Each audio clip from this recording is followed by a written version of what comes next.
அனைவருக்கும் வரலட்சுமி விரத வாழ்த்துக்கள். வரலட்சுமி விரதம் இந்த ஆண்டு ஆகஸ்ட் 8ஆம் தேதி ஆடி மாதத்தின் 4வது வெள்ளிக்கிழமையில், அதுவும் பௌர்ணமியோடு இணைந்து வருகிற ஒரு விசேஷமான நாள். வரலட்சுமி விரதம் என்பது மொத்தம் 3 நாட்கள் வழிபட வேண்டிய விரதம். 3 வகைகளில் வரலட்சுமி விரத வழிபாட்டினையும் மேற்கொள்ளலாம். 1 மகாலட்சுமியின் படம் மட்டும் வைத்து வெள்ளிக்கிழமை மட்டும் வழிபடலாம். 2வது மகாலட்சுமியின் படத்தை மனை மீது எழுந்தருளச் செய்து கலசம் வைத்து வழிபடலாம். வியாழக்கிழமை அம்பிகையை வீட்டிற்கு அழைத்து, வெள்ளிக்கிழமை வரலட்சுமி விரதத்தை மேற்கொண்டு, சனிக்கிழமை புனர்பூஜை செய்து வழிபாட்டினை நிறைவு செய்யலாம்.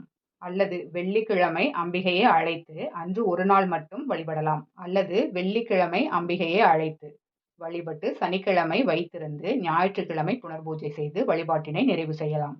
ஆகஸ்ட் 8ஆம் தேதியான வெள்ளிக்கிழமையில் அம்பிகையை அழைக்க நேரம் காலை 6 மணி முதல் 7:15 மணி வரை.